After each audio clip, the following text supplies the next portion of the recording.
हरे कृष्णा। तो हम वाल्मीकि रामायण से देखेंगे किस प्रकार भगवान रामचंद्र भगवान उसका एक प्रमाण है। तो हम जनरली हम देखते हैं तो जो राक्षस होते हैं, राक्षस असुर, वो लोग ज़्यादातर लोग काम वासना और स्त्री से ज़्यादा आकर्षित होते हैं और इतने बुद्धिमान नहीं होते क्योंकि उनको किसी भी प्रकार प्रलोभन से वो लोग आसक्त हो जाते हैं। तो ऐसे ही एक मारीच का एक वर्णन है रामायण के अंदर, जो अरण्य कांड के अंदर आता है। किस प्रकार मारीच को एक चमत्कार मिला था भगवान रामचंद्र से।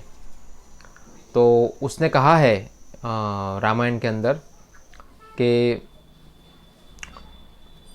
भगवान रामचंद्र से प्रतिशोध नहीं लेना चाहिए।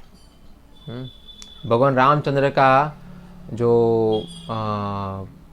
शौर्य है, बल है, उसको उसका अनुभव हो गया था। तो रामायण के अंदर अरण्य कांड के अंदर वर्णन आता है कि जब रामचंद्र ने रावण के दो भाई थे जो ऋषि मुनियों की यज्ञशालाओं के अंदर विघ्न डाल रहे थे, और जब भगवान रामचंद्र ने लक्ष्मण से कहकर शूर्पणखा का नाक और कान कटवा दिए थे, उस समय उसका प्रतिशोध लेने के लिए खर दूषण करके दो भाई थे शूर्पणखा के, तो उनको कहा कि आप इसका प्रतिशोध लो राम से। तो भगवान रामचंद्र ने दोनों भाइयों को चुटकियों में ख़त्म कर दिया और उनके साथ जो सैनिक थे 14,000 सैनिक, उनको भी चुटकियों में ख़त्म कर दिया था। और फिर वहाँ पर जो अकंपन करके जो राक्षस था वो बचकर निकल गया और रावण को जाकर ये सब बातों का वर्णन बता रहा है। तो ये सब बताया कि भाई आपके दो भाई और 14,000 सैनिकों को मार दिया है एक व्यक्ति ने, राम जो दशरथ का पुत्र है। तो रावण ने कहा क्या उनके साथ देवता भी थे? तो अकंपन ने कहा कि नहीं नहीं, वो अकेले ही काफ़ी थे, वो अकेले पूरे ब्रह्मांड को ख़त्म कर सकते हैं, उतनी उनके अंदर शक्ति थी। ऐसा कोई असमोध्व, उनके ना समान ना कोई ऊपर है, ऐसा कहा अकंपन ने।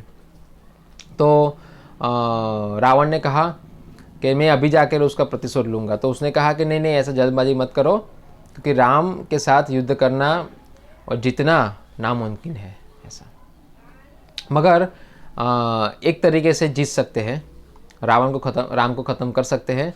उनकी जो पत्नी है वो बहुत सुंदर है, हाँ, और बहुत ही चरित्रवान है, सती है।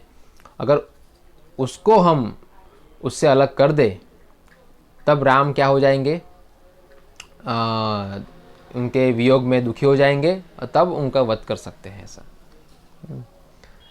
तो हम देख सकते हैं किस प्रकार ये परामर्श भी कितना मूर्खतापूर्ण था, क्योंकि राम के जो प्रयोजन है किसी को पता नहीं है।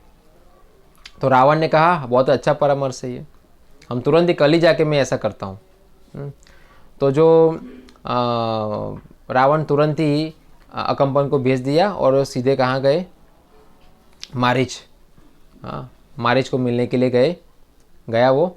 और मारीच को मिलके बता रहे हैं कि मारीच, मैं आपके पास आया हूँ एक मदद के लिए।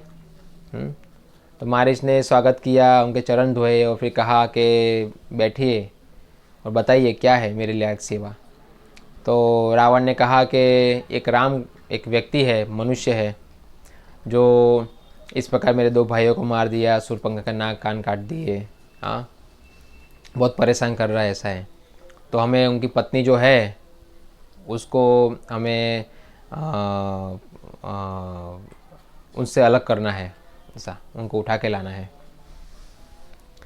तो तुरंत ही मारीच ने क्या कहा, मारीच ने कहा जिसने भी आपको ये परामर्श दिया है वो आपका मित्र नहीं है, शत्रु है, क्योंकि इससे सिर्फ आपका विनाश ही होगा, सर्वनाश ही होगा, क्योंकि राम वो विष्णु के समतुल्य है। विष्णु की शक्ति और राम की शक्ति में कोई अंतर नहीं है, ऐसा कहा। तो मेरी विनती है आपसे कि आप ये इसको छोड़िए और अपने राज्य में वापस चले जाइए, ठीक है, वरना सभी का सत्यानाश और सर्वनाश हो जाएगा। तो इस प्रकार रावण तो डर के चला गया। मगर जब रावण चला गया तो वहाँ पर शूर्पणखा आके रोने लगी और ये सभी जो उसके साथ हुआ था, नाक और कान काट दिए थे और जो खरदूषण का भी वध हो गया था और 14,000 और सैनिकों का वध हो गया था। तो वहाँ पर जो आई शूर्पणखा और वहाँ आके रावण को बहुत ही कड़वे शब्द से बोल रही थी, समझे ना, और बोल रही थी कि तुम तो सब भोगवादी हो, तो स्त्रियों के साथ संग कर रहे हो, तुम्हारा तो ऐसे राजाओं का सर्वनाश हो जाता है और बहुत जल्द तुम्हारी ये जो गादी है तुम्हारी वहाँ से चली जाएगी, कोई और आके उसको ले लेगा। सब ऐसा कहकर रावण को बहुत ही कड़वे शब्द बोले सभी प्रजा के सामने, सभा के सामने। तो रावण बहुत क्रोधित हुआ, मगर उसने क्रोध व्यक्त नहीं किया। उसने शांति से कहा कि कौन है वो ऐसा ही, तो कि वो राम है। और शूर्पणखा ने राम का बहुत ही सुंदरता से वर्णन किया है, राम की पराक्रम का, शक्ति का, है ना। कोई राम से जीत नहीं सकता, राम तो बहुत ही शक्तिशाली है, ऐसा है वैसा है, समझे। और उसने ये भी कहा, इतना कह के भी रावण ज़्यादा कोई भाव नहीं दे रहा था। तो उसने राम की जो पत्नी है सीता मैया, उसका वर्णन किया कि उसकी सुंदरता तो अतुलनीय है, कोई नहीं है उसके बराबर इस संसार में, ऐसा। तो कहा कि ये तुम्हारी रानी बनने के लिए योग्य है। तो रावण असुर होते, असुरों में इतना विवेक नहीं होता है, हाँ। तो तुरंत ही रावण को हुआ कि ये तो ऐसी चीज़ मेरे से अलग कैसे हो सकती है, मैं उसको प्राप्त करूँगा। तो वापिस रावण को जोश आया और वापिस वो मारीच के पास गए। मारीच के पास जाने के बाद वापिस कह रहा है कि ऐसा ऐसा ऐसा है और सीता को उठा के लाना है, ऐसा। तो मारीच ने वहाँ पर वापिस कहा रावण को कि ये अच्छी बात नहीं है, हम दोनों मारे जाएंगे। तो मारीच ने वहाँ पर एक इतिहास बताया जो मारीच के साथ हुआ था भगवान रामचंद्र का। भगवान रामचंद्र ने किस प्रकार मारीच को पराजय किया था। तो मारीच ने कहा कि एक बार जब विश्वामित्र ऐसे यज्ञ कर रहे थे तो वहाँ पे मैं विघ्न डालने के लिए गया था। तो रामचंद्र ने एक ही तीर से मुझे 800 मील दूर फेंक दिया था। और जब मैं होश में आया तब लंका पे आके वापस में एक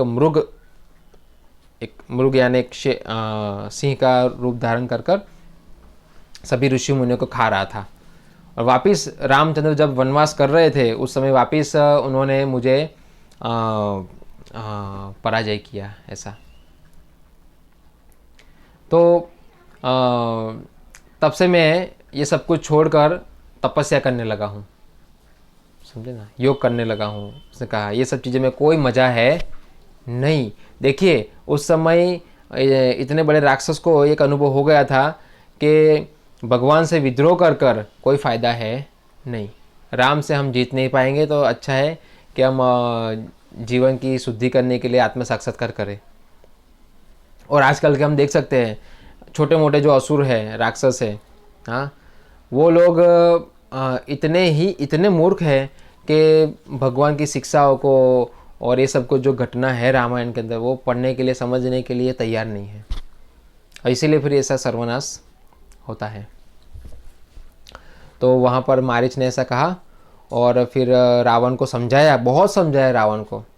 मगर रावण तो इतना अहंकारी पुरुष था कि उसने कहा कि तुम मुझे परामर्श मत दो, जब मैं पूछूं तभी देना। तो फिर मारीच ने कहा कि जब राजा पदभ्रष्ट हो जाता है तो फिर सेनापति को परामर्श देना ही पड़ता है,